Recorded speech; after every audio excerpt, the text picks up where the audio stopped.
आपके साथ आलोक। बड़ी खबर आजम खान से जुड़ी हुई। आजम खान की सदस्यता रद्द होने का मामला, आजम खान का मामला सुप्रीम कोर्ट पहुंचा और सुप्रीम कोर्ट में आज इस मामले की सुनवाई। तो आजम खान के वकील पी चिदंबरम ने कहा कि निचली अदालत के फैसले के बाद सीट रिक्त घोषित की गई है और अगले दिन सीट खाली घोषित कर दी गई। चिदंबरम ने कहा वहीं उपचुनाव की तारीख भी तय कर दी गई और देखिए तारीखों का ऐलान भी हो गया। तो पी चिदंबरम ने कहा और पी चिदंबरम ने कहा कि हाई कोर्ट में 2 दिन की छुट्टी और हाई कोर्ट में सुनवाई में समय लग सकता है। तो निचली अदालत के फैसले के बाद सीट रिक्त घोषित की गई और उपचुनाव की तारीख भी तय कर दी गई। पी चिदंबरम जो उनके वकील के तौर पर उन्होंने कहा और साफ तौर पर उन्होंने कहा कि अभी हाई कोर्ट में 2 दिन की छुट्टी और हाई कोर्ट में सुनवाई में समय लग सकता है।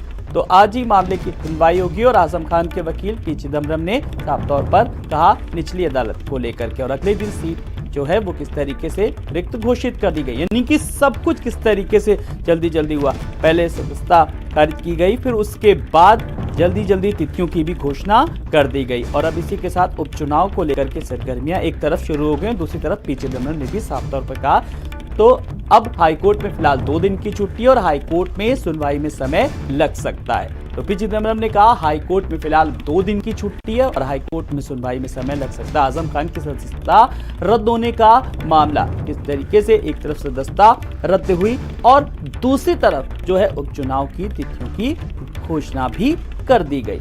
तो अगले ही दिन सीट खाली घोषित कर दी गई। और ज्यादा जानकारी के लिए बात करेंगे अपनी संवाददाता निशांत से। निशांत, आजम खान का देखिए मामला किस तरीके से सुप्रीम कोर्ट तक पहुंचा और इस बीच उनके वकील ने भी तमाम सारी चीजों का जिक्र किया कि किस तरीके से सदस्यता रद्द होती है और अगले दिन किस तरीके से ऐलान भी हो जाता है उपचुनाव को लेकर के। निशांत।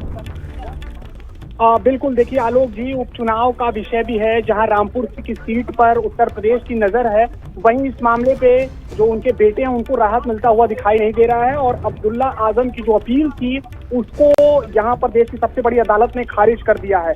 वैसे इस मामले में अब वो क्या इसको रिव्यू करते हैं, इसके बाद वो कहाँ तक जाते हैं ये देखना होगा ये। लेकिन सबसे बड़ी बात ये है कि अभी भी आजम परिवार को राहत मिलता हुआ दिखाई नहीं दे रहा है। जी तो बिल्कुल कहीं ना कहीं अगर बात करें एक तरफ बेटे अब्दुल्ला को लेकर के, तो अब्दुल्ला को लेकर भी जिस तरीके से अब कोर्ट से कहीं ना कहीं झटका मिला है, यानी कि कुल मिलाकर के अगर हम बात अब्दुल्ला को लेकर के करें तो हाईकोर्ट के फैसले को सुप्रीम कोर्ट में जिस तरीके से चुनौती दी गई थी और अब इस पूरे मामले में राहत अभी हाल फिलहाल अभी मिलती नजर भी नहीं आ रही है।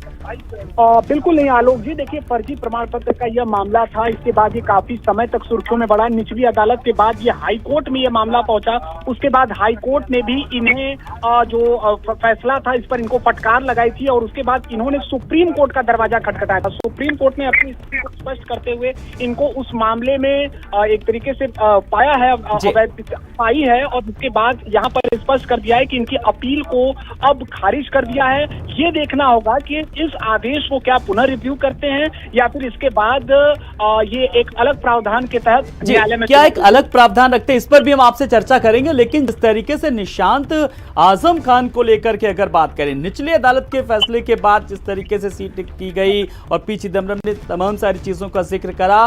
पी चिदंबरम ने कहा हाईकोर्ट में फिलहाल 2 दिन की छुट्टी भी है, वक्त लग सकता है। तो ऐसे में सदस्यता रद्द होने का मामला किस तरीके से गहराता जा रहा है आजम खान को लेकर के अगर बात करें निशांत। और बिल्कुल देखिए आजम खान का मामला जो है काफी गहराता हुआ जा रहा है, उनको अभी भी राहत मिलता हुआ दिखाई नहीं दे रहा है। ये सबसे बड़ी बात है। उनकी जो प्रोफेसर उसको फिलहाल उसको चुनौती देने के लिए ये तमाम तरीके के अपनी दलीलें रखी जा रही थी, लेकिन सबसे बड़ी बात ये है कि क्या आगे उनके लिए क्या। निशांत, आप हमारे साथ बने रहिए, हम एक बड़ी खबर पर आपसे अपडेट लेंगे, लेकिन पहले अपने बड़ी खबर अपने दर्शकों को बता रहे हैं। अब्दुल्ला आजम को जन्म प्रमाण